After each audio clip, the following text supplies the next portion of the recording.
Waalaikumsalam warahmatullahi wabarakatuh. Selamat pagi anak-anak. Pagi, Pak. Apa kabar? Baik. Sebelum kita mempelajari materi minggu kemarin ya, terusannya marilah kita berdoa bersama-sama di dalam hati masing-masing. Berdoa dimulai.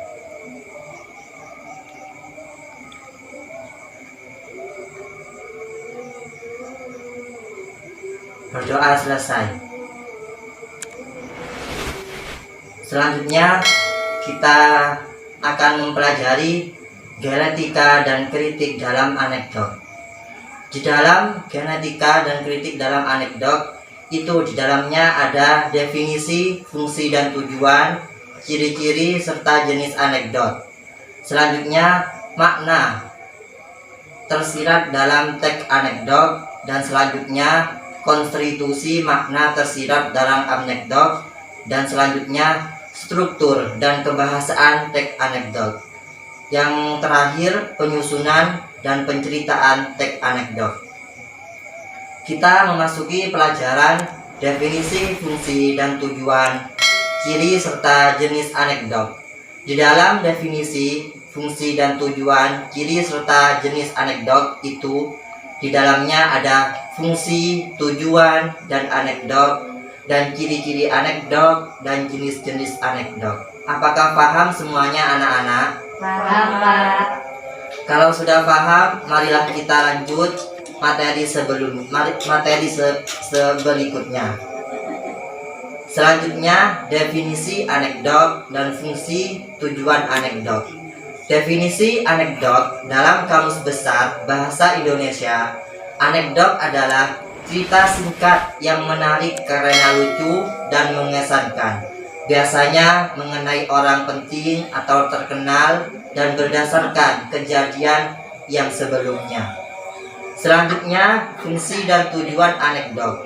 Fungsi dan tujuan anekdot, teks anekdot yaitu menceritakan kembali peristiwa pada masa lalu agar tercipta hiburan, pembelajaran dari pengalaman pada masa lalu bagi pembaca atau pendengarnya, dan menyampaikan kritik. Tujuan teks anekdot untuk menceritakan berbagai jenis reaksi emosional dalam sebuah cerita. Jadi di dalam anekdot itu terdapat definisi anekdot dan tujuan anekdot. Apakah paham anak-anak? Paham, Pak. Selanjutnya ciri-ciri anekdot. Ciri-ciri anekdot diantaranya ada menceritakan orang penting, menyindir, mengelitik, mengandung humor, memiliki tujuan tertentu, kisah menyerupai dongeng, dan menceritakan hubungan umum dan realitas. Selanjutnya berdasarkan tokoh. Jenis-jenis anekdot ialah: yang pertama, berdasarkan sifat peristiwa. Yang kedua, berdasarkan tokoh. Yang ketiga, berdasarkan tujuan. Jadi di dalam jenis-jenis anekdot itu terdapat 3. Yang pertama, saya ulangi lagi ya anak-anak. Ya, Pak. Yang pertama berdasarkan sifat peristiwa, yang kedua berdasarkan tokoh, dan yang ketiga berdasarkan tujuan. Apakah mengerti anak-anak? Mengerti, Pak. Selanjutnya, makna tersirat dalam teks anekdot. Yang terdapat makna tersirat dalam teks anekdot itu ialah ada 2. Yang pertama, mendata pokok-pokok isi dalam teks anekdot, dan yang kedua, mengidentifikasikan makna tersirat dalam anekdot. Selanjutnya, cara menemukan pokok-pokok isi anekdot. Apabila kalian semua ingin menemukan isi teks anekdot, yang pertama caranya membaca teks anekdot dengan seksama. Maksudnya membaca teks anekdot dengan sesama itu harus membaca dengan teliti. Yang kedua, mengidentifikasi pokok-pokok isi teks anekdot dengan cermat. Jadi kalian harus mengidentifikasi pokok-pokok isi teks anekdot dengan cermat. Yang selanjutnya, mencatat pokok-pokok isi dalam anekdot. Apakah kalian sudah mengerti anak-anak? Mengerti, Pak. Selanjutnya, membaca teks anekdot dengan seksama.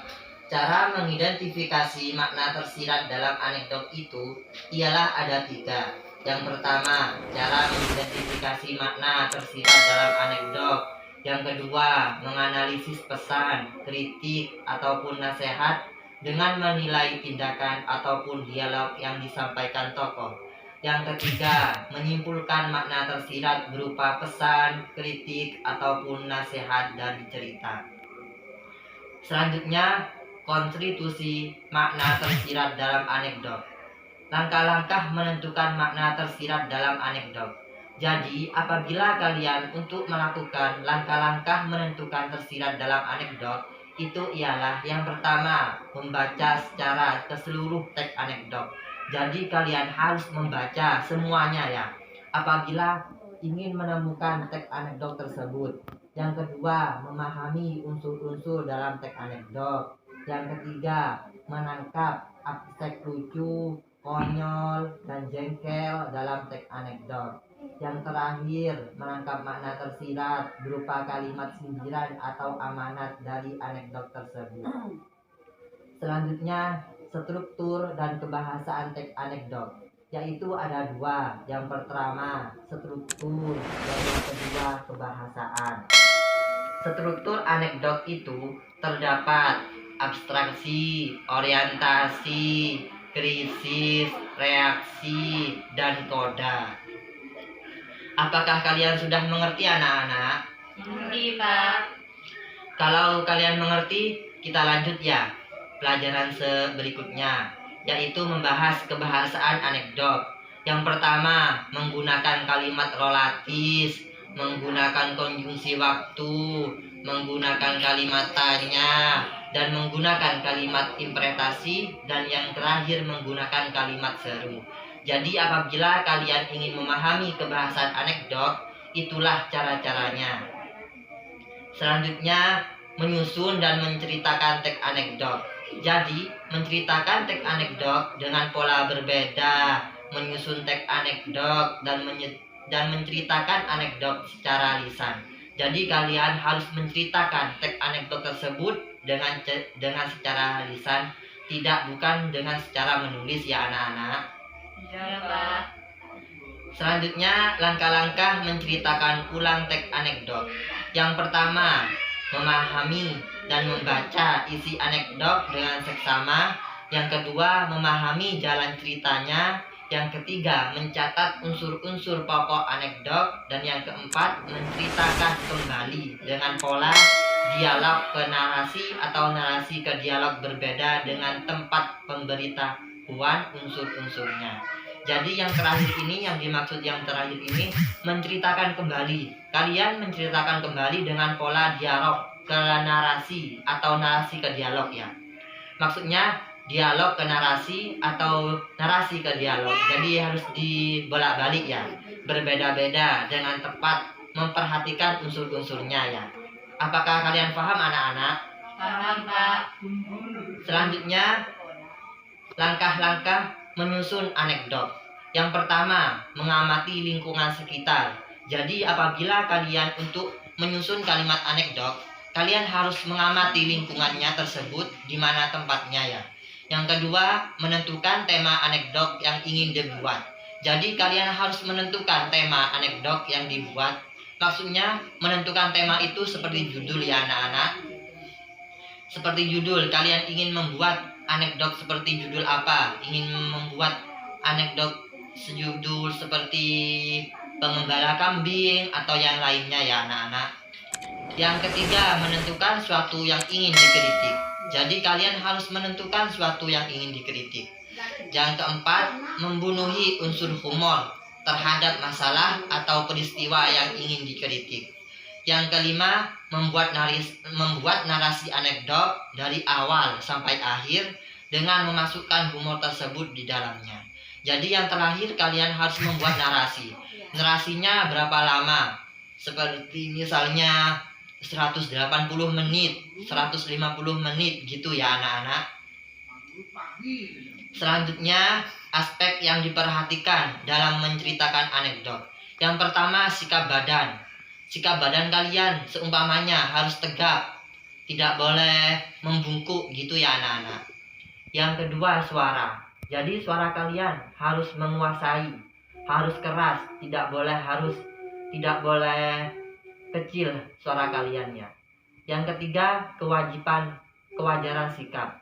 Jadi kewajaran sikap harus menceritakan anekdot tersebut dengan harus kewajaran sikap kalian. Tidak boleh cengengesan, tidak boleh bergurau, harus dengan serius kalau harus menceritakan anekdot tersebut. Apakah kalian sudah paham anak-anak? Paham, Pak.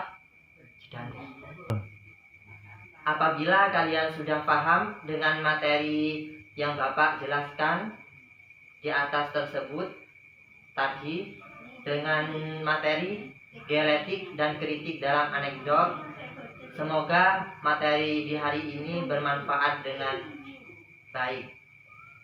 Kalau begitu, saya akhiri. Wassalamualaikum warahmatullahi wabarakatuh. Waalaikumsalam.